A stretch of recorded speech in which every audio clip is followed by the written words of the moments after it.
It's Nick Kurtz week in FAAB bidding. We'll look forward to being able to bid on him in FAAB bidding either on Thursday or Sunday, depending on how your league plays it. We'll also be talking about 10 polarizing pitchers, maybe more.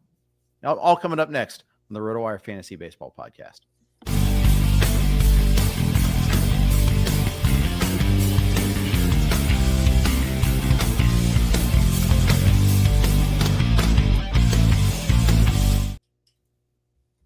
Welcome, everybody, to the RotoWire Fantasy Baseball Podcast. Jeff Erickson here with Fred Zinkie. We are brought to you by Vivid Seats. Thanks for everybody for their patience for us getting started today. It's an interesting week. Last week we did 10 polarizing hitters. Turned out to be a little bit more than 10. Probably do the same today with pitchers. But also, we have tons of FAAB news to talk about and one significant injury as well. Fred, welcome. How was your weekend? How was your FAAB bidding going? Good weekend. Pretty quiet FAAB bidding. I'm trying to think. Picked up Michael Lorenzen in a couple leagues because he faces the Rockies at home this week, but that was cheap. Picked up JT Ginn in a couple leagues. Is it a hard G or a soft G on JT? It's Ginn. JT Ginn I picked up in a couple leagues because I like how he can get strikeouts and ground balls, but I don't have high hopes and they weren't big bids. Yeah. Okay. Well, very good. Yeah. It is Nick Kurtz week. Let's jump right in on that one there because I think this is the biggest, all apologies to Chandler Simpson. We'll talk about him momentarily, but all apologies to him. Nick Kurtz is as big a name as it gets. I think the biggest name we're going to see at least early on in terms of FAAB bidding targets. Yeah, I mean, if you factor in everything, like Roman Anthony's going to be up at some point, but I think he's already rostered in a lot of leagues. Right. So Kurtz seems to be mostly universally available. He's an elite prospect. He's coming up in April, and he's coming up to play every day on a team that seems to have really worked. I know it's been well discussed, but a team that has really worked to clear lineup space and for him by moving Brent Rooker to the outfield. So, the A's really want this to happen. He's not up because someone got hurt or something like that. Like they want him in the majors. So I think, and the A's lineup, I have to say, if Kurtz plays well, the A's lineup is starting to look pretty decent. Yeah, it is. It is. And that's part of it there too. The A's lineup after years of having a terrible lineup. Yeah. It's not bad. Yeah, that's right. So Kurtz is only 18% rostered in the main event, 12% and 12% started this week. However, he's not rostered in my main event. He is rostered in my TGFBI, and he is rostered in my Scarf League, which used the same rules as the NFBC main event. So I thought that was interesting. So yeah, I was just looking to see ownership percentages to see how many leagues we'll have a chance to bid on him, and it's pretty high. Yeah, it's going to be it's a great ballpark. They're moving the chess pieces around to make room for him. He might not. I think I read that he's going to be debuting on Wednesday, not tonight. I have to double check that one there, but they begin a series against the Rangers tonight. It is a lefty on the mound for the Rangers in Patrick Corbin. We'll see about that. I need to double check the facts on that. We'll wait and see rosters there. David Forst, their GM, did say that Kurtz will not be platooned, so he's a lefty, but they're going to play him every day. So I thought that was kind of noteworthy there too. Good. I think more teams need to do this. Like the A's, they're improving, but they're not there yet. This guy's a huge part of their future. Like, don't, slow down his development by platooning him when you're not really there yet as far as making the playoffs go. Like, let this guy play every day. If you want to platoon him against some really tough lefties, sure. But to give him just days off as a break as a young player. But yeah, I really think it's great. Now I've said like two nice things about the A's here in the last couple of minutes. They get out of Oakland, and now I'm saying nice things about them, which I don't really love. But anyways, yeah, like you said, good park to hit in, playing almost every day. I like how they're handling them. Yeah. So how much, Jeff? How much is this guy going to go for? That's the question. Yeah. That's the real question. Like, how much did Simpson go for in our leagues this week? I mean, Chandler Simpson go for this week. I think Kurtz is worth more than that. I know Simpson can be a category killer, but he could also be a category killer in other areas there as well. Whereas Kurtz, I mean, he's could help you in 3 to 4 categories. I think batting average might be a risk, but Get help you in the power categories, probably score some runs too. He's a guy we've all been looking forward to coming up, not just a guy that's Billy Hamilton. And I might be understating Simpson's bat skills a little bit there. I know I am a little bit, but I also am skeptical that they fully translate at the big league level. I feel like I've seen that story before with the speed only guys with the Rabbits. I don't know if with Kurtz, I think there's a strikeout risk here. There's a chance he could strike out 35% of the time, 26% strikeout rate in AAA. So you could see a risk there where he struggles to hit for average. But you also see a 20-plus homer upside out of someone off the waiver wire, 25, maybe even 30, perhaps. It might be a question of like how it fits. Do you have corner infield spots available? Do you have your UT open, or do you have an actual DH? Like I've got Brent Rooker on my main event team. But so that might cloud the picture up a little bit, but I still think it's worth it. I still think, I'm starting Ryan McMahon a lot. Like I'm starting Kurtz over McMahon. And it's pretty easy decision. If I get Kurtz, I'd be starting him over McMahon. Yeah, I mean, Kurtz is a swing for the fences, right? Like if everything works out, no pun intended, but since that's what he kind of does. But if everything works out, Kurtz is someone who could actually change your season. Like if you pick up Kurtz and it works out, and the rest of the way he gets you like 25, 30 home runs, it's possible. Like I don't know if he'll do it, but it's possible, right? He's a swing for the fences type of a FAAB bid. I think it also, like you mentioned with Simpson and the steals. Like there's going to be a few teams in every league who need steals. Kurtz, because he can help in home runs and RBIs and probably runs, although Simpson may help in runs. And then we'll see about batting average. Like Kurtz can help in more areas. I feel like in April, basically every team in every league would like another power hitter. Like there's very few teams who would be like, oh yeah, I'm set at power hitters. I got so much of a lead in home runs already. I'm safe. Like I think everybody wants a power hitter still at this time of the year. The only teams who would not want Kurtz, I guess, like you said, would be teams that just are really, really set at corner infield and at utility. And that's possible. There'll be teams out there that maybe have a Schwarber in utility and just had some premium picks, at first base and corner, and Kurtz isn't necessary. But I'd say in a 15-team league, 14 teams, 13 teams will be bidding on Kurtz. I think the bidding will be much higher than it was on Simpson. I think there'll be main event leagues where it's just bananas. Like I think there'll be main event leagues where there's a $500 bids, $600 bids on Kurtz. I'm not saying that I would do that, but I think that's going to happen in not all the main event leagues, but some of them. I was just going to ask that. Do you think like if I bid 350, 375, 400, is that enough? And that might not be. And the question is it worth it to you? And obviously 15 team versus 12 team matters too, let alone versus a 10 team league. He's no better than Soderstrom, right? They're going to work. They're going to keep Soderstrom in the lineup. Obviously, he's got 9 homers already. You can't put him, you can't just bench Soderstrom in real life and probably not in fantasy. Like what sort of level do we rate Kurtz versus other first basemen? Well, let me see if I can pull up some quick first base rankings. I think he's he's certainly ahead of all the like boring first basemen, right? Like all the Reese Hoskin type first baseman. I'm trying to think. I'm just trying to pull up some. Well, I'll throw some names at you. Okay. First of all, guy we drafted higher that's having a disappointing year, Christian Walker. Kurtz or Christian Walker rest of season? Christian Walker. It's only April. Okay. What do you think? What do you think? Not sure yet. Not sure. I think it's at least a close call. Because Christian Walker is 34, it could be possible he's on the downswing. Yeah. No, it's true. I'll take Christian Walker for now. What else you got? Okay. Bring it on, he says. Kurtz or Michael Busch? 5 homers, 16 RBI so far, hitting .316. Kurtz. What do you think? That's tough. I wasn't on Busch going into the season, and I've been wrong so far about him. We're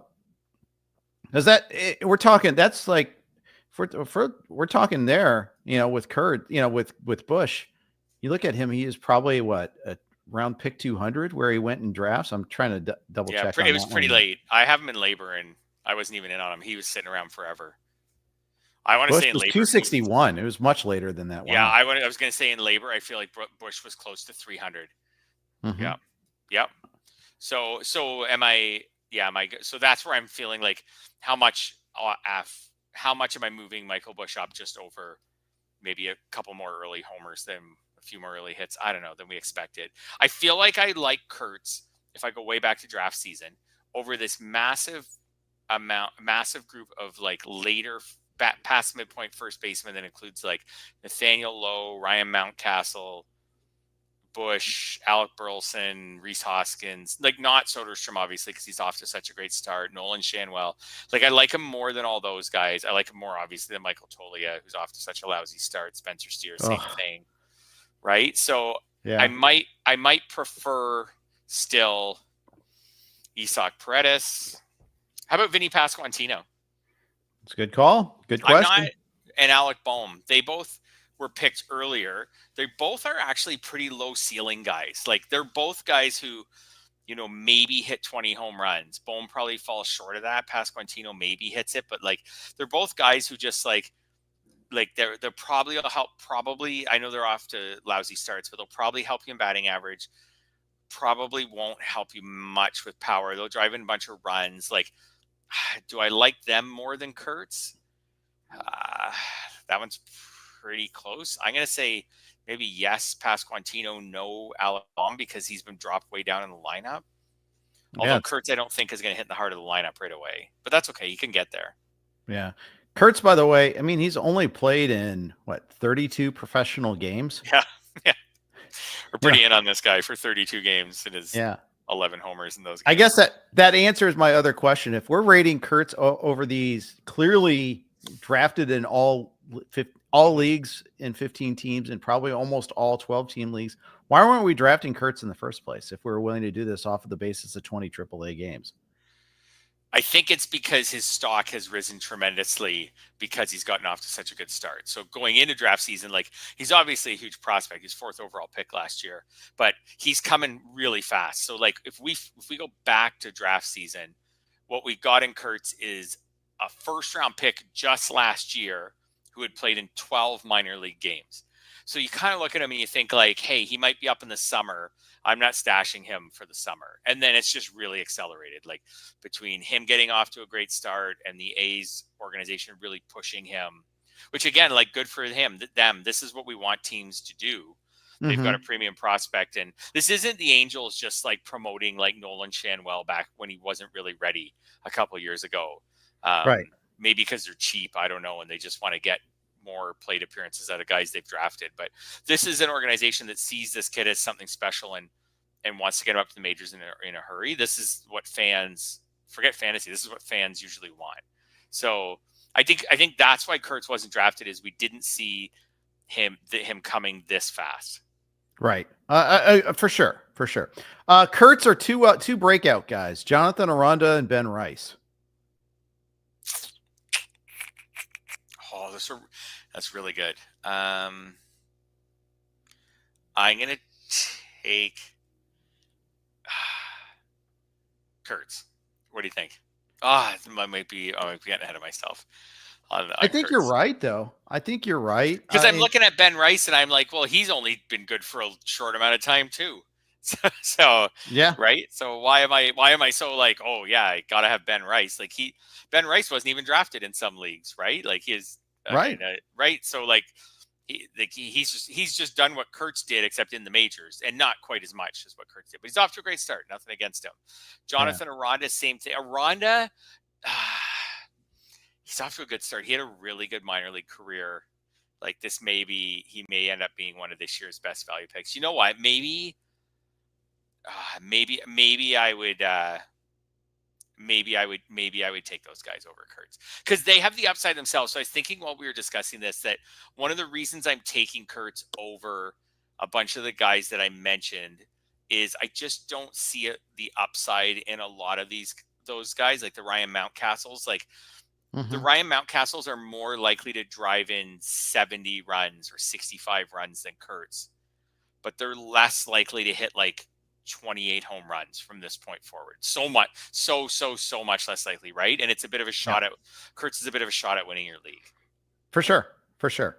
So the follow-up question is whether it's Kurtz or, other years like the Ellie year or something like that. Say if, the said prospect comes up end of April, how much FAAB do you need for 5 months of the season if it means that you get the best free agent hitting prospect for the season?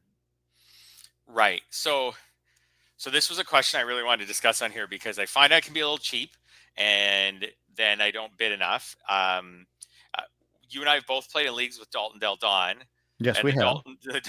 Dalton Del Don will go to places with his April FAAB that like none of us will dare to. Like he will go right down to a few bucks by April, end of April, maybe end of May for sure. He'll go just down to a few bucks. I've seen Dalton in our labor league before, like run out of FAAB, like completely run out of FAAB in the first half of the season and just say, this is my squad the rest of the way. I'm not that daring. I don't totally endorse that plan, even though I have a ton of respect for Dalton and the way he plays in fantasy. So what do you think? So what do you think is 300 enough at the end of April to have left for the rest of the season? 400, 500, like, I mean, I think if you feel that sure about the player and the player you're getting, I'm okay having 250 to 300 the rest of the year. You just have to, I would think that, okay, I would have a caveat that I'm okay in closers, maybe that I wouldn't be constantly bidding on those. Not bidding that's a big one. That's a really big one. Yeah. So I guess 250 to 300, which is, I've seen people spend more over the course of the season. I'm not saying go bid 600 on Nick Kurtz. Don't say that I'm saying that. I'm not saying that. But if I'd already spent, like I bought Chandler Simpson already, or I bought one other, free agent, because we've seen there's usually at least one triple digit player every single week. Maybe I've spent a couple of those. I haven't. But in other leagues I have. Like I'm the Cam Smith guy in labor. So that's one of the reasons why I was not as big on Chandler Simpson. But I don't know. I think that's if Coby Mayo gets the call, we got asked if Coby Mayo gets the call. Are we having the same conversation?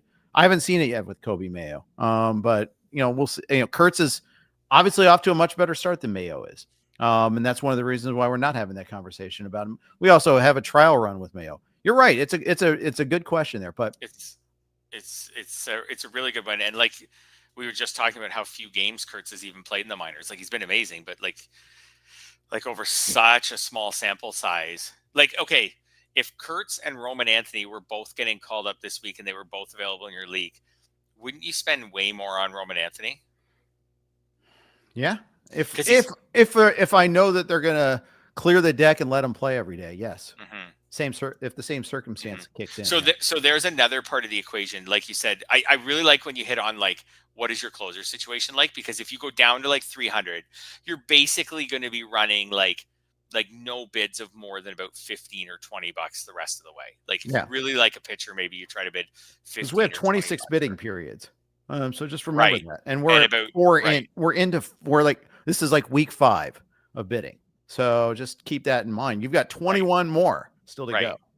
Right. So you're going down to, like you said, like 10 or 15 bucks per bidding period. So you're basically going to be doing a lot of $2 and $3 bids, $1 bids. You're going to have other injuries. You're going to need to replace players. If you don't need to replace closers, then sure, then you don't have to get expensive.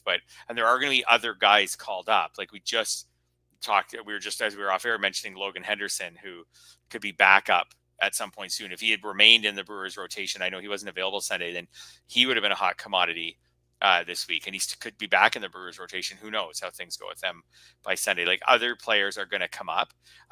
Beyond looking at your closer situation, though, I think it is worth looking at which prospects are rostered in your league. Like, is Roman Anthony gone? If he's not, maybe you want to put in a competitive bid on Kurtz, but you don't want to sell the farm for him because you're like, whatever, if I don't get him, like I do think Roman Anthony will probably be up in a month. So he's just doing so well in AAA. He's such a good prospect. I think they're going to have to find a way to bring him up. It's going to be costing them wins at some point. So that's another thing to think about is what else could I use my FAAB on this year? Yeah, that's right. Could I use my FAAB on this year? Yeah. And we had some questions about this. Like, Would you, I think one of the questions is, why are we spending so much time on this, or why are we spending so much? This is the perfect storm. This is a big deal on Sunday, or maybe, like you said, maybe Thursday in some leagues. Because here, compare that versus Roman Anthony. Roman Anthony is 100% rostered in the NFBC main event. 12-team leagues, it's obviously a little bit different. Other leagues where you can't draft minor leaguers, it might be different. But this is the perfect storm between availability. He's 18% rostered in the main, versus pedigree and performance so far. Checks all the boxes. The only box he doesn't check is stolen bases. Well, we're talking just about among hitters. Obviously, Bubba Chandler might be different too. But, Kurtz is available in almost every league. I think that's the other big thing here. Most of these other elite prospects are already being stashed in many leagues. Bubba Chandler, 100% rostered in the main event again. So it just gives you an idea about, it's hard to find a massive difference maker. And yes, and I will say sometimes they flop. Jackson Holiday flopped last year. Kobe Mayo flopped. Mike Trout won leagues when he got called up, and I'm not saying that Kurtz is Mike Trout, but he might be a really good player. And it's hard to find really good players, difference makers in a deeper league like this. It's also a skill set that I have found is in demand on the waiver wire. Like if you search in I'm in 15s. Like if you search in a 15-team league, search free agents by home runs and see what comes up. There's like none. Like there's like Enrique Hernandez with 4 home runs, and you're not adding him. And then maybe a guy with 3, or a couple guys with 3, and a couple guys with 2. Like that. Like you cannot find. It's really hard to find power on the waiver wire. We just had 2 young guys in Caleb Durbin and Chandler Simpson come up just last week who can steal bases. We'll see if they turn out into anything, but we just had 2 guys who came up who can steal bases. And it makes sense that we'll get more guys who can steal bases, because stealing bases is a young man's skill. Like it's a speed peaks when you're younger. So it makes sense that we're going to get more players coming up who can steal bases, or bench players coming into the lineup who can steal bases. Finding a guy who can hit for power and average on the waiver wire is really, really hard. And finding good pitching on the waiver wire is really hard too. But it's also also really unpredictable. So not only is it hard to find, but it's also like it's hard to find a surefire pitcher. Like, oh, this guy's on the waiver wire. Like Logan Henderson, like he's got lots of potential. Like he's nowhere near, not even close to a sure thing. Like he might not do anything really the rest of the season. We'll see. But I think that's the other thing that makes Kurtz such a big deal this week is like there's not going to be another guy who can hit for power average just in a week or 2. Like it's really unlikely. Yep. And I understand not every league is the same. This isn't just a 15-team league. We've talked about this concept before, but I just searched the 12-team leagues. You know what? Kurtz is 2% available there. I mean, roster there. Someone mentioned Gavin Williams, 100% roster in the RotoWire Online Championship. He is not available anywhere. Bubba Chandler, 98% roster in the 12-team RotoWire Online Championship. Keep in mind, there are no IL spots in this league. There's only 7 bench spots. This is not a thin league, but it's certainly not mega deep either, and he's still not available. Roman Anthony, 98% roster in the RotoWire Online Championship. Oh, there you go. It's hard to find these guys. Yeah, you can find Tirso Ornelas for the 15 days he plays, maybe. And he better hit right away, hit the ground running, because they already sent him down once. They're not like holding a spot for Ornelas. They have needs, the Padres do. He could be good. I hope he's good. But it's no sure thing. It's not the same thing as Nick Kurtz. And I think it's false to equate them. So that's why we're spending so much time. And I mean, before you say why we're spending so much time, go through a prospect list, whether at RotoWire, whether at MLB Pipeline or something, go through a prospect list, look at the top prospects and see who is someone who could hit for power and average, who's available in your league and could reasonably be called up in the next 2 months. Mm-hmm. That's right. You're not going to find many or maybe any guys. Exactly. Yeah. Chandler Simpson. I mean, he has a very unique skill set. He has the grading scale, scouting scale only goes to 20 to 80. So he's got 80 grade speed. He is the 80th of 80 grade speeds. He is the peak speed. He also has 1 home run in his professional career and is inside the park. He has 0 power. He's the ultimate 20 power, 80 speed guy. I've long been skeptical of those guys, but I see the value. If you need stolen bases, he could crush a category, especially with the Rays saying that he will play. I just question whether pitchers are going to knock the bat out of his hands or not. He's got to, I know he's got great bat control in the minors. It's different in the majors in terms of power, in terms of location. So I was a little sketchy on bidding on him. This is a guy that was averaging over 20% of people's FAAB budgets in LABR, where we are a little bit stricter on FAAB. It's not as granular. It's $100. There's no $0 bids. There's no trading of FAAB. It's, you really, there's lots of reasons to be a little bit, to tamp down your bids. He went for 37% of someone's, and it's Paul Sporer. So really, obviously a very experienced, talented player, spent 37% of his FAAB budget on Chandler Simpson. So, it could really work out. He could win you a category. And it's better to get these guys in FAAB than to spend high draft capital on them. I'll rapidly concede that. I didn't get him anywhere. You didn't get him anywhere. No, I think looking back, like I meant to build my teams a little more towards power and average and a little less towards speed actually than I did. And then I got sucked into some speedy guys that I liked at the draft table. If I had the right team build, and I haven't looked at Paul's labor team, for example, but if I had the right team build, he's the perfect fit. I understand your fears about the bat getting knocked out of his hand, and maybe that will be a thing. I'm encouraged by the fact that he struck out at such a low rate in the minors. Right. We're seeing someone with Jacob Wilson right now who is even better than Simpson at not striking out. But Jacob Wilson's someone who doesn't hit the ball especially hard, hits the ball on the ground a lot, is not fast like Chandler Simpson, but because he almost never strikes out, he's hitting for average. And we don't need Chandler Simpson to hit for that average, although that would be great. But if he can hit, 270, something like that, then he's going to steal a lot of bases. I worry a little bit about him just hitting ninth a lot. We'll see. Sure. And I also worry a little bit just in general about the Rays. Like, I think the Rays are a smart organization, but they don't always, sometimes these prospects come up with the Rays and get platooned or moved around or sent back down and then back up again. So I'm just a little skeptical that maybe owning Simpson could be frustrating at times in the next few months, but there's massive upside here. I get why Paul did what he did. And I think the low strikeout rate for me is the reason why I did put in triple digit bids for him. I just didn't win him. Yeah. I was low 100s. Yep. Him. Me too. That's like a price in force, like a finish second, keep him, not even maybe barely a finish second, keep him honest bid on him. It's also a hat tip to knowing that Nick Kurtz was coming up any day. Yeah, exactly. And you probably can't get both. Yeah. That's absolutely true. That is absolutely true.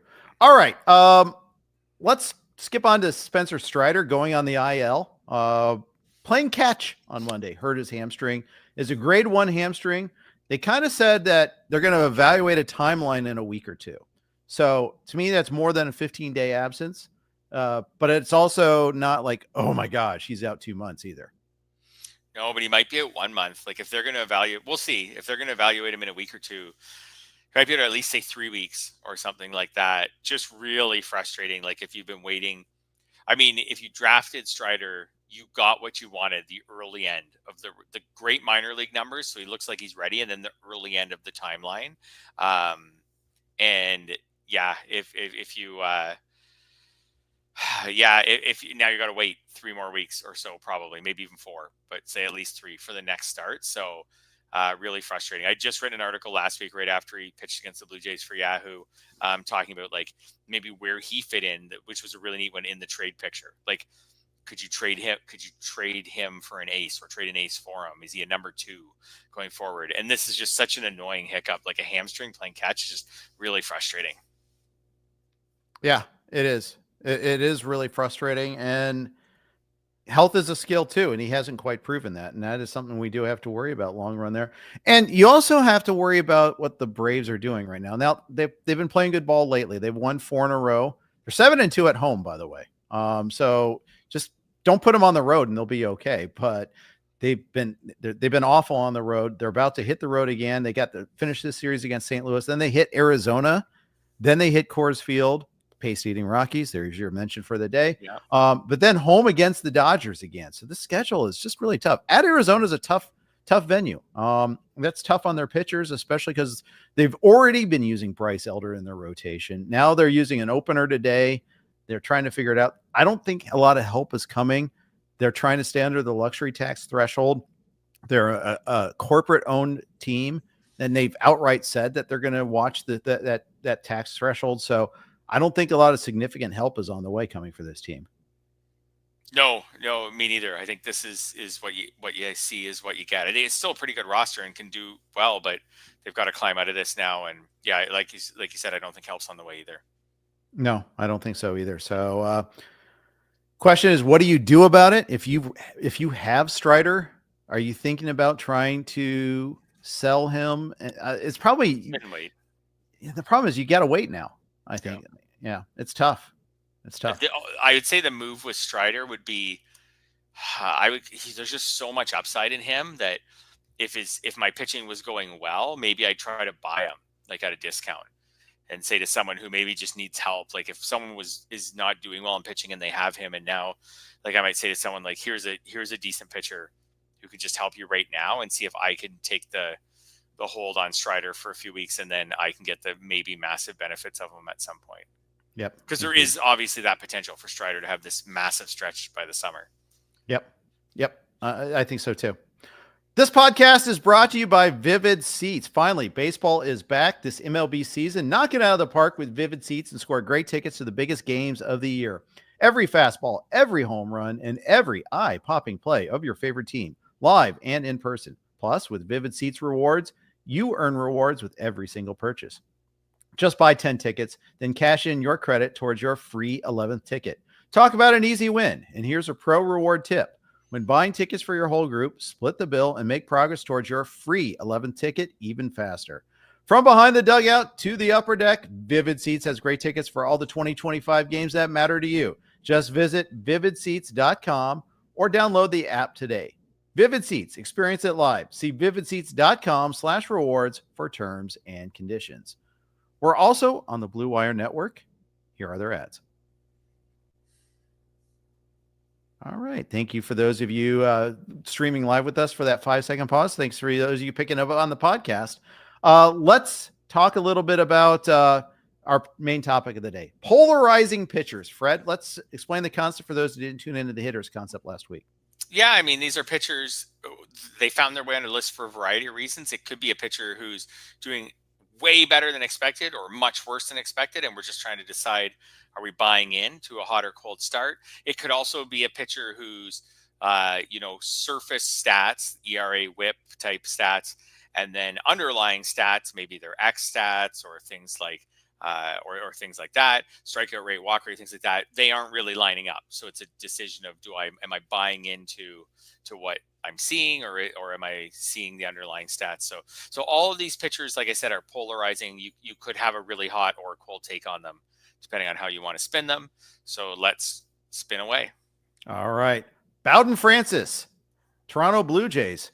You look at what he's done versus like his scouting pedigree. It's not, he's definitely outperformed. You look at some of his underlying stats, he's outperformed those as well. Look, some tough outings here and there, but so far 2-2, 3.13 ERA, not a massive strikeout guy, 20 Ks in 23 innings, 92 and 103. He's taken like multiple no-nos though, and he's a great whip guy so far. 104 this year, 0.93 last year. Right. So, I mean, he was someone who, like last year, so second half of last season, he was one of the best pitchers in baseball. 180 ERA after the All-Star break is pretty incredible. And then he fell in drafts. Like there was, I think, just a common decision amongst the industry that this was just Bowden Francis just wasn't someone to be believed in. He had this amazing run in the second half that came with great strikeout to walk rates. Not a huge, like you said, not a huge strikeout guy, but great last year down the second half, great control. So then he was falling. I got him in a couple drafts, like really late, like round 18, things like that. And I wasn't even a Bowden Francis guy. I was just like, this is so late to draft him. Right. Someone who pitched so well at the end of last season. And he's now off to, like you said, not a dominant start, but a pretty good start. We've got someone who's allowed 3 earned runs is the most he's given up in any of his 4 starts so far. He's got 2 starts with 2 runs, a start with 1 run. So like, is it time to start believing that this guy can actually be someone who helps your ratios? Because he wasn't drafted that way, but he's pitched that way now for a pretty long stretch of time. Yeah, he has. He really has. And, he's not like Randy Vasquez, who got bombed last night as a clear flaw coming into, you can see, okay, his control is going to catch up to him someday. I think he's in the cromulent pile there. He's someone that you sit him in the tough matchups. You don't start him against the Yankees. Probably, in hot weather, you don't start him in Fenway Park. There's certain other places you probably don't use him, but you start him 75% of the time, 80% of the time, you're probably okay. So a good question would be, how many innings does a pitcher need to throw before we start to believe in them? So he's thrown 163 2/3 in his career so far. So that's basically like a season's worth of innings. But not all as a starter. Not all as a starter for sure. But we are up to the point where a good amount of them are as a starter. Like more than half of them are as a starter. So he's thrown 163 2/3 innings, and he has a 2.91 ERA and a .92 WHIP. Those are really, really amazing numbers, but they come with a 208 BABIP. So what is this guy doing to induce such a low BABIP year after year as a reliever, as a starter? He simply does not give up many hits. And I watch so many Blue Jays games. There's so many games where we go deep into the game before he gives up any hits. I don't know, after a while, you just kind of start believing in it. But again, this year, 530, his FIP right now is 536. His FIP says put him on the waiver wire. Last year, his FIP was 429, which says streamer only. His career whip's 431. That's why he's on the list. He's a polarizing pitcher. If someone wanted to say to me, I think this guy just knows how to have a low 3s ERA, I don't know. I'd have to listen. And a low whip. I'd have to listen on that. And if someone said, this is just smoke and mirrors, look out, it's going to, like you said, not Randy Vasquez may be bad, but it's going to go spin the other way at some point. It's going to be ugly. I would understand that too, because you just can't, how long can you hold a 208 career BABIP for? Well, yeah. Looking at the more I dig into the StatCast numbers, the more I'm concerned. X slug is 567. X WOBA is 400. Hard hit percentage is 54%. X ERA is 650. They're saying he's a ticking time bomb. All those stats are suggesting that. I was thinking, okay, maybe it's he's gotten quality of contact is good, and that it's not even that. I feel like I think we've been dodging a bullet so far with him. Yeah, he's just like I said, he's polarizing. Career, so he's thrown exactly 100 career innings as a starter. He has a 2.97 ERA and a WHIP well below 1. I was just doing some quick math on it, 0.8 something. In his career, he's been better from a WHIP perspective as a starter. It's just, I don't know, he's a really fascinating guy to me right now. Like you said, it seems like he's a ticking time bomb. So, and I still think he doesn't have that much fantasy clout. I still think if you wanted to trade for him, you could, and you wouldn't have to give up that much. I agree. If you wanted to buck the odds and say, you know what, I think he's going to keep doing this. So, how about his teammate pitching tonight, Chris Bassitt? Has he turned a corner? Is he a little bit more legit now? Or is this the same conversation? Yeah, really fascinating one. Do you want to talk about guys that we wrote off going into the year? Chris Bassitt, even in 15s, was a bench pick going into the year after years of mid 3s, low 3s ERAs. His career ERAs right now is 3.53. But last year it really looked like, I think we were always, this is maybe Bowden Francis at the other end of his career, because we were always waiting for Chris Bassitt for the other shoe to drop with him. And last year it felt like it did, where the ERA and all the estimators were in the 4s. And bad whip last year. The control got way worse last year. He started walking batters more. And I felt like no one was predicting Chris Bassitt bounce back as a 36-year-old. I was doing the exact opposite. I think I even maybe verbalized it one time and said, if I walk out of this draft without Chris Bassitt, because I always seem to get the Chris Bassitt in his types, he's an archetype. He's someone that I was trying to avoid. I'm avoiding the floor, no ceiling guy. Well, guess what? Chris Bassitt's K percentage this year is 33%. It was 22 last year. His swing and miss was 9.1 last year. It's 13.9 this year. His walk rate was 9.2 last year. It's 5.4 this year. He's doing all these good numbers, yet he still has he has a 351 BABIP against. He's actually been unlucky in some respects. Now, he hasn't given up a home run. So that home run to fly ball is kind of crazy, the opposite direction there. And so he has been unlucky. He has been very lucky there. This is one. So we had Paul Sporer on the XM show today, and he was talking a little bit at how Bassitt got together with Max Scherzer and talked a little bit about, just figures they used to be teammates together on the Mets ever so briefly too. So there's a relationship there, and he helped Bassitt get back to his form, except it's a better form than Bassitt's ever had. So I think it's 23 innings, weird sample size. I just got to wonder. I mean, it's just like, is it just an opponent thing? He's not throwing harder. He's throwing softer. He's throwing softer. That was the way to say. That's the other part. Like his velocity on every pitch is down this year. Yeah. But he's missing more bats. He's always been he's like the ultimate thinking man's pitcher as far as having like a deep arsenal, like really trying to craft his way through innings, keeping hitters off balance. But like we have with Bassitt, like over 1,000 innings of him trying to do this and not being anywhere near this good at fooling batters. So like in the next few weeks, will we just see the strikeout rate go from like 33% back down to like his career 22 type percents? And then along the way, the ERA just goes back up towards 4 or something like that. Like, is this guy the ultimate sell high if you can in any league right now? Maybe, but my God, look, he's faced the Orioles, the Mets, the Red Sox, and the Braves. Not a soft team among them. Now, Braves are off to a slow start, but it's not a soft team. No, it's a bit of a mix of soft starters. The Orioles are off to a bit of a slow start too, and yeah, they're missing a couple of bats, but it's not like they're facing the Pace Eaters. They're not facing the Marlins, who you don't deserve the same level of derision right now. It's not facing the Pirates. I can name 10 worst hitting lineups for sure. Maybe not in terms of like currently performing, but would you right today, would you rather face the Braves or any of those teams I just mentioned now? You'd rather face any of those teams I mentioned. I mean, it's not even close. So yeah, I don't know. Very interesting there to see. All right. We're going to hit a trio of Diamondbacks next. Will the real Zac Gallen please stand up? Really great start against the Yankees.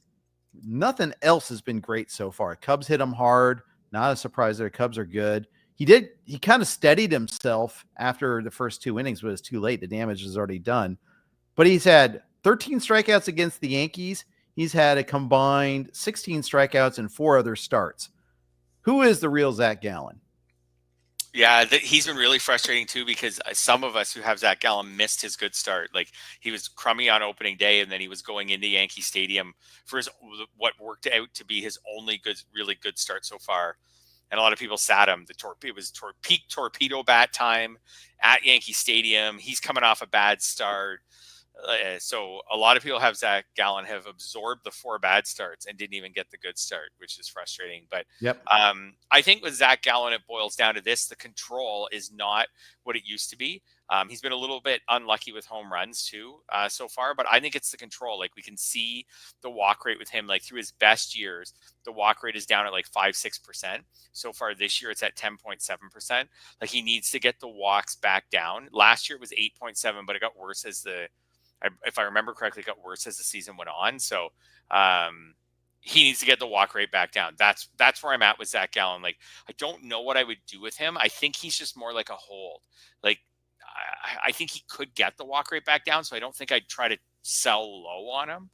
Mm-hmm. I'm not fully convinced he'll get it back down. So I don't know. So I just don't think I want to buy low on him. I don't know. I think he's just a hold. But to me, trying to trace back like what's going on with these pitchers, that's where I think it is with him. Like his strand rate could be better. It's around 69.7%. It's 69.7%. It should probably be a few percent higher. His ERA should probably be like a run lower at least, but like a run lower isn't very good. It's still like a 4.5 ERA. Agreed. Yeah. Teammate Corbin Burnes. I was down on Burnes because of the declining strikeout rate, the declining swing and miss. 464, 141 are his ratios. He actually survived Win-Mageddon. It was the bullpen that sunk the Diamondbacks that day, but it's gotten worse. We were talking about that decline. We did this exercise in the off season. went from 37.6% K percentage back in 2020, the shortened season, 35.6 still excellent, 30.5 still way above average, 25.5 still barely above average, 23.1 last year, 18.5% Fred, 8.6% swing and miss. Fastball velocity is back down. It was 97 last year. It's 95.9 this year. What's your worry level on Corbin Burnes? What are we doing about him? It's significant. I'm worried. Like 3 starts in a row with 3 strikeouts. Like you said, the Cubs start was tricky, but still, like a home start against the Brewers, totally manageable. 6 innings, 3 runs, 3 strikeouts. Like road start against the Nats, reasonable. 4 walks, 3 strikeouts. Like I am worried. I would be willing to sell a little bit low on. I would sell somewhat low on Corbin Burnes. Let's define that real quick. Before he was hurt, I thought about Corbin Burnes for Spencer Strider. Okay. And that was before the Cubs start, and obviously now before Strider was hurt. I wouldn't do that now because of Strider being hurt, but I thought like you're basically trading like a top 35, top 40 pick for Strider coming off a 1-year layoff, like when he first came back. And I thought that was a really interesting challenge trade. But yeah, I'm worried. And I'll tell you this, if a lesson out there for people listening, and it was a lesson for me, and I don't always learn this, even though I've done it before. I drafted a Corbin Burnes in my very last draft because I wanted to diversify, because I had so much Cole Reagans, and I really like Cole Reagans this year to the point where I had him ahead of guys like Burnes. So I kept drafting Reagans. And then by my last draft, I was like, oh, I have so much Reagans. You know what? I'll take Burnes instead, just to diversify. And now look, like Cole Reagans is just, I knew he was better. I had him ranked ahead of him. I had Cole Reagans ranked ahead of a lot of people that were going ahead of them of Reagans. So I kept getting him mid to late round 3. And yeah, I was anyways. So there's my lesson. But anyways, Corbin Burnes, I'd push him if we were drafted today. Like I would take, for example, like Hunter Brown, who got picked 3 or 4 rounds later. Snap like call. Gladly. Easy decision. Take ahead of Corbin Burnes. Easy decision. There's one I always go to Yahoo. If you have a league on Yahoo, they have the trade the research tab, trade market, and you can look at the trades that actually have been made across Yahoo leagues. There's only one 1-for-1 trade. All of the others are like part of package deals, but Corbin Burnes for Christopher Sanchez. Who would you rather have straight up for the rest of the year? Christopher Sanchez, I think. Yeah. What do you think? Yeah, and that's a guy that, by the way, was starting around 150 at the start of draft season and got a lot of helium, started going 5th, 6th round in drafts by the end of the season, at least in 15-team leagues. That I think I prefer to have Sanchez too. Sanchez, by the way, you want to look at the underlying numbers there under the hood. Strikeout rate, swing and miss, fastball velocity, all on the upswing there with him. 30.7% strikeout rate so far. He pitches tonight against the Mets. It'll be a tough start. I'm going to still use him, I think, even in DFS. I'm going to try it out there because I think it'll be low owned. And it's a bad pitcher night, too. Yeah, I think I'd use him, too. How about all the Twins guys? They're all kind of bunched for me. Lopez, Ryan, Ober. Oh, Lopez is hurt. Forget him. Ryan, Ober.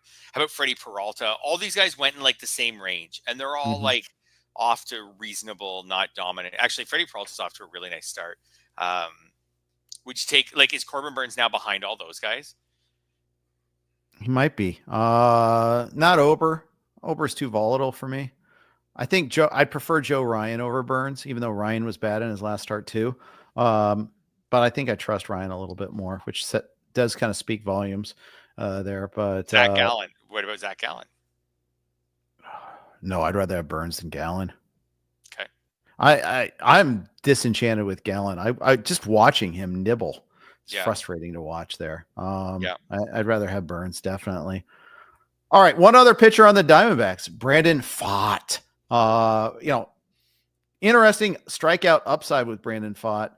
Definitely some struggle with left-handers even still. He pitches tonight, by the way, against the Rays. But 3-1, 3.04 ERA, just signed a long-term extension with the team. Tell me more about Brandon Pfaadt. Yeah, what's interesting about Brandon Pfaadt is he's flipped the script so far this year. So last year he was the unlucky guy. 471 ERA, but then all the ERA estimators are well into the 3s. His strand rate last year was 64.5%. It was one of the lowest. I think it was the second lowest. I think Miles Michaelis was the only one of the lower strand rate among qualified starters. So last year, everything looked really good. I think he's a little over a strikeout per inning. Wasn't walking guys. He's still not walking guys. But, you were like, oh, I got to look past this 4.71 ERA. This guy's actually really good. And that was a common theme with Brandon Pfaadt during draft season. Some people bought into it. Some people didn't. He wound up going, I don't know, in the range around 15 or something like that in a 15-team league. So now he's got a 3.04 ERA. So the people who drafted him are like, yes, I was right. I just needed that ERA, the luck to turn around and correct itself, except the luck has overcorrected itself. He's got a 95% strand rate. That's not going to last. And the skills have declined. He's now got a 19% strikeout rate. Velocity's down a little bit, but not enough to make you alarmed. Like it's within a mile an hour of last year. But the strikeout rate has gone down about 5%. So he looks on the surface like he's pitching better than last year. He's actually pitching worse than last year. At first, you could look at the ERA and everything and make a case that maybe he's the Diamondbacks pitcher you want to roster. But then I look a little deeper and I'm like, no, I don't know if he is the guy that you want to roster. So he, like I say, it's really neat how he's gone from probably by surface stats way undervalued last year to maybe way overvalued. I think I would try to sell high on Brandon Pfaadt if I could right now. Yeah, I think that's right. I remember what happened at the end of the season last year. I just think the homer propensity scares me. I think the lefty struggle bothers me as well. So that's something I will definitely be worrying about. A lot of home runs, even this year already. He just hasn't put anyone on base, so he's been getting by on them, or they've been hit at the right times at least. Earlier in the discussion in the forum, someone was asked, what do I do about Aaron Nola? Another, off to a rough start, 0-5. He wasn't too terrible against the Mets, although he got really lucky. One ball off the bat of Juan Soto barely went foul. Originally called a home run, turned a 2-0 deficit. It would have been 5-0 had it been a fair ball. But Nola's not off to a good start so far right now. He's had bad starts before. He's had bad seasons before, though, too, unfortunately, Fred. Absolutely. So there's the famous Aaron Nola thing where his ERA goes up and down every year. So all the odd number years, he has the higher ERAs. All the even numbered years, he has the lower ERAs. That's been a trend going back like 7-8 years for him. I'm not buying into that though. Like I can't do that. That's not enough numerology. Okay. No, I'm not going to do that. So, but I will say things that I do buy into. Velocity's down over a mile an hour from last year, and it was already down. From his peak years. So he settled in, like during his peak years, he could be more like a 30 or close to 30% strikeout rate guy. Now the last 3 years, he's settled down around 24-25%. That's significant. He gets hit hard. I have a column coming out tomorrow. Every Wednesday, I write a weekly trade tips. And one of the coolest parts of it, I find, is the sell lows. It's easy to write the buy lows and it's easy to write the sell highs.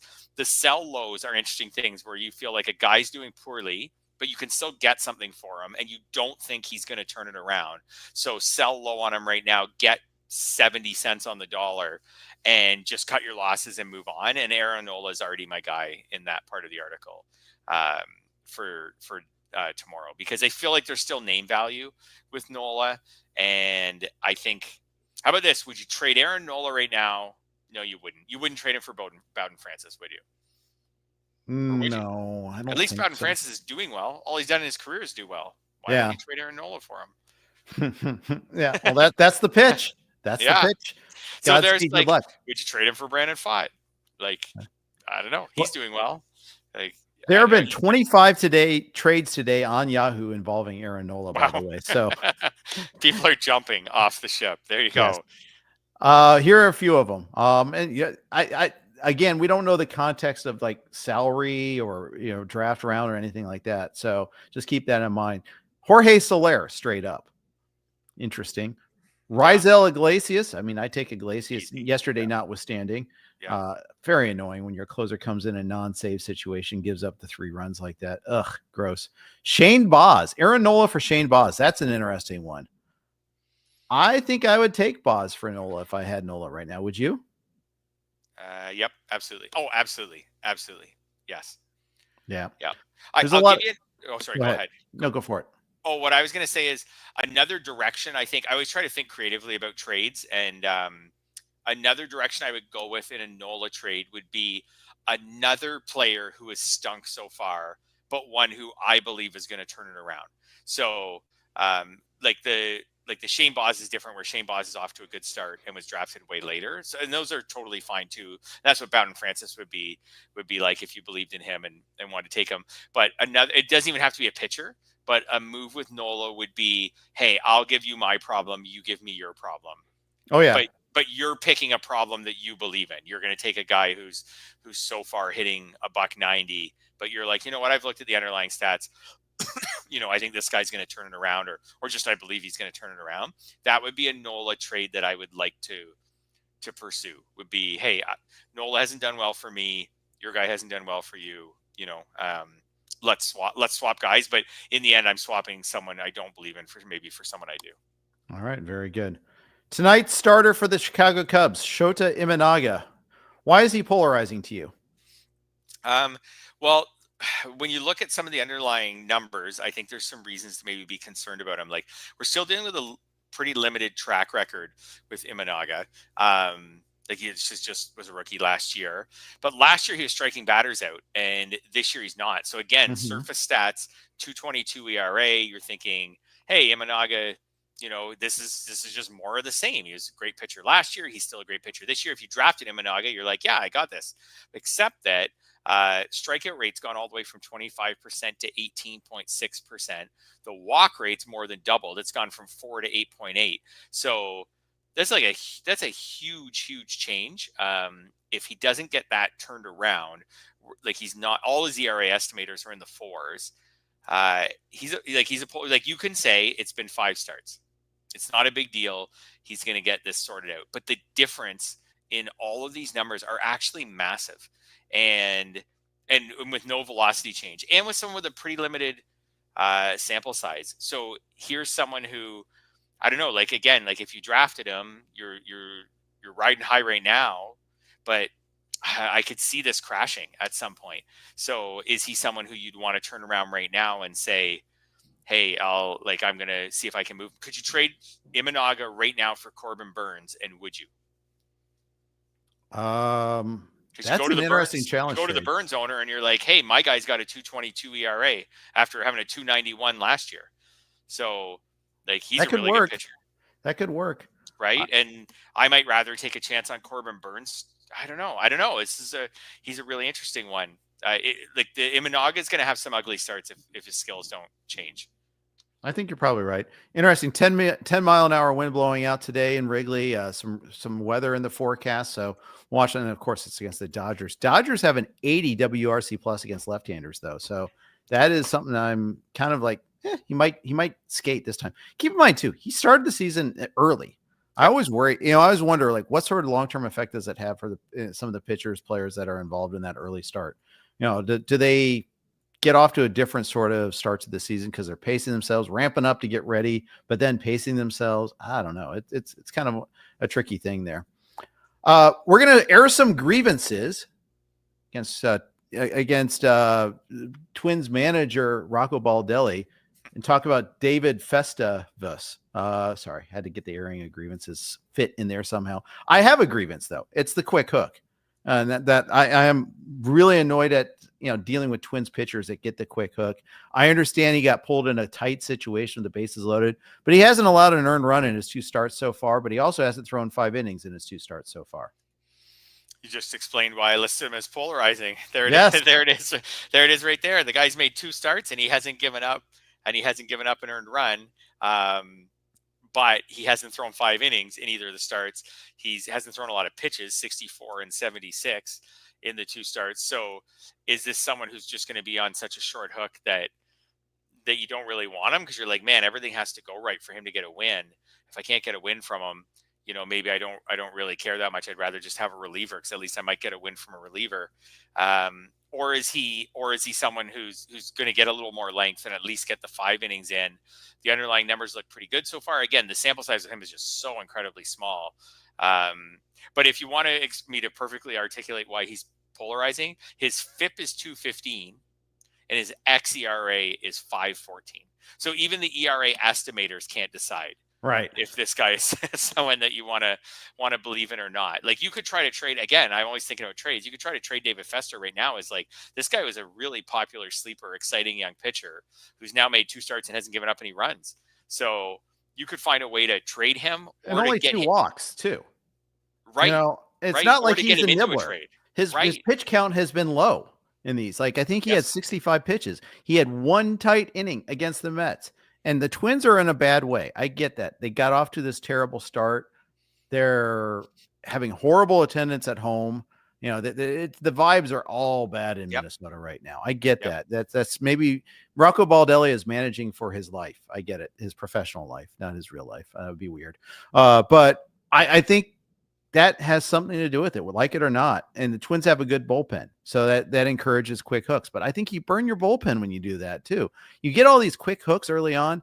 You don't let these young pitchers learn how to pitch out of trouble a little bit. I think you do more damage in the long run there. But maybe I'm wrong about that. But it makes it really tough. It makes it very, very difficult to try to roster a player like David Festa when you can't get a win out of him. Yeah, and I mean, it's so early that could change. Like this is why he's polarizing. The upside of Festa is he keeps being stingy. Maybe gives up some runs, but he keeps being stingy, and you get one more inning out of him. So you start getting 5 1/3, 5 2/3 out of him. Low ratios, you get some wins. He's super valuable. But yeah, he's a really, like I said, he's a really interesting guy in that for. My angle with Festa, if I wanted to trade him away, I might not trade him in a 1-for-1. I might include him in something. So I might try to find someone who wants Festa and be like, hey, I'll give you Festa and this guy, and you give me the best guy in the deal. Like, he's a really neat fit in a 2-for-1 if someone's liking what he's doing. Because again, he was really popular. There were people in draft season. He was one of those guys I felt like where he would get plucked in like round 22, 23 in 15-team leagues. And when he got drafted, you'd hear other owners being like, you got Festa. I kind of wanted him. He's a good sleeper. Like, he's kind of one of those guys. So, and now he's up. So, we'll see where it all goes from here. All right. 2 more before we get out of here. We're going to go with Chicago Cubs, Ben Brown. This is brought up in the forum. I agree. He is a polarizing pitcher. Another guy staked to a lead, fell short of a win. And this one was kind of a pitch count situation. Needed 100 pitches to get through 4 innings. Yeah, of course they didn't leave him in. And, he had walked 4 guys. And I think that is the issue. A lot of movement on his pitches, a lot of interesting stuff, but can he put it all together? I know. And so far this year, the walks are just a huge problem. And like, the walks are both causing runs and causing him to be inefficient. Like you said, he missed out on a win because of the walks, because of needing 100 pitches to get through 4 innings. He wasn't as inefficient in his other starts. He had a bad start against the Padres, but he had a 6 inning at the Dodgers. Like, the 6 shutout innings at the Dodgers, 84 pitches. A start at the A's, which is not an easy place to pitch. He threw 5 innings on 75 pitches, so he wasn't always inefficient. But the interesting thing with Ben Brown, and it's been pretty well documented, is he just throws 2 pitches. So, like, he doesn't even dabble yet with a 3rd pitch. And can you survive as a starter with just 2 pitches? And he has really good velocity. He doesn't have like Hunter Green velocity. He's got good velocity, doesn't have Hunter Green velocity. So his fastball actually on Stuff Plus is grading out as below average. So I kind of lean negative on Ben Brown. I had some sleeper value on him at the start of the season. I have him on 1 or 2 teams right now. I don't consider him at all to be a must-start pitcher. I wouldn't be shocked if at some point he moves out of their rotation and goes into long relief. I don't know. He's just, to me, and again, I'm not a pitching guru, but he needs a 3rd pitch. Yeah, definitely. And he's actually been worse against righties than lefties this year too, especially in terms of control. That's exploitable. That's a problem. I agree. I have Brown in a couple places. The thing is, the Cubs need him now. That gives him some chances to refine himself, work on it over the course of the season. But can he do it? Will he do it? That is the question. I think, 2 pitch pitchers are better off as relievers for sure. There's a reason why. It reminds me of like Homer Bailey coming up. We'd get to 1-2, 0-2 sometimes, but never put away batters there. And that's the thing I worry about a little bit. For sure. And I can easily see a scenario, like you said, if he doesn't figure it out where he maybe does start for a while longer because they need him. But as we head into the summer, to both limit his innings and maybe make him a weapon out of the bullpen, they acquire a starter, and then he's out of the rotation. But truthfully, if he makes it that far, he's probably done okay for what you invest in him. He was like the first. I felt like he was kind of the first FAAB starting pitcher this season. Like where he got unexpectedly, we all thought he wasn't going to get named to the rotation, and then he unexpectedly was, and then everyone's like, oh wow, I would have taken him late if I knew he was in the rotation, and people spent a bit of FAAB on him on that first run. But the walks have to come down. That's it. The walks have to come down. It's just, I don't know if he can do that. I don't know if he can bring the walks down and get batters out without the third pitch. So I'm a little skeptical. For example, I would rather just roll the dice on continued success from guys like Bowden Francis and Chris Bassitt than Ben Brown. He'd be my least valuable of every pitcher we've talked about so far. Okay, very good. I'm going to let you choose our last one. So for our 10 polarizing pitchers, you get to choose between these three: Nick Lodolo, Casey Mize, and Tyler Mahle. Oh, I'm fully out on Casey Mize. I can do him pretty fast. I think Casey Mize is an easy sell high right now. Okay. I think the easy sell high, he might be in my article tomorrow too. I can't remember. I definitely toyed with it. But his ERA estimators, again, they're all over the place. xERA 230, xFIP 444. I just see with Casey Mize, you can sell him in a trade. So you can say, this is a former #1 overall pick who's playing on this ascending Tigers team. I know they haven't taken off yet, but I can use them as a kind of ascending. And he's finally figured it out.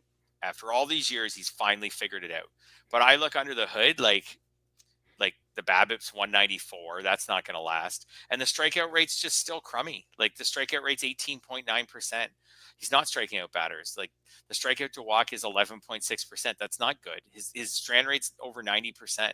That's why the reason he's not giving up runs is that he's really low BABIP and great strand rate.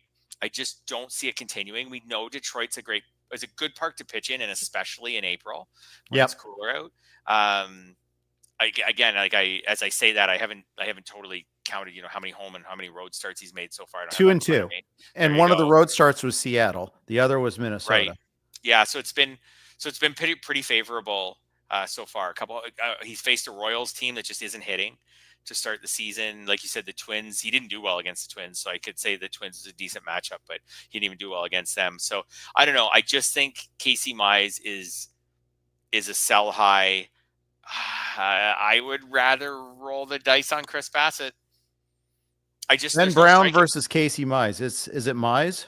Yep. So I'll take Mize over Ben Brown. Okay. But that's it out of all the people we've talked about so far. The other thing with Mize is that because the strikeouts are low, he's got to be helping you with your ratios, I think, to be valuable. He's even already got 3 wins. I know that shouldn't even be a thing in trade talks, but there's a lot of leagues out there. You never know what you just throw it out there. You don't say, hey, he's got 3 wins, but you could say, hey, I've got Casey Mize. He's 3-1 with a 222 and a 0.95. He's throwing, you could do this. He was throwing harder in spring. He's not throwing harder now. Actually, he's throwing harder than he was in 2022, but not harder than last year. It's kind of interesting. Right. Not harder than last year when he was not very good, not very useful. Yeah. Not useful at all last year. He won 2 games. He made 20 starts last year. He won 2 games.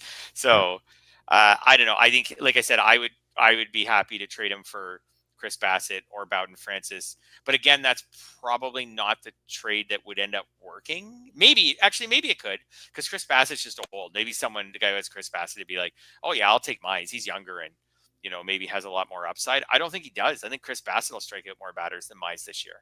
Yeah. Mize, and Mize, by the way, pitched against the Yankees in one of those starts, but there were snow flurries in that game. I remember that. It was a day game, like on a Monday or a Tuesday, and it was cold, very cold. So that also probably befit him there.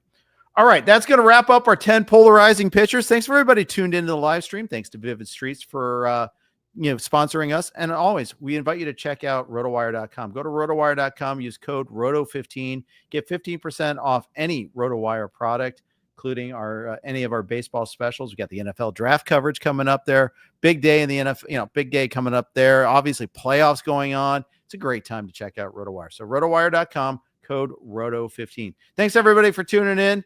Take care.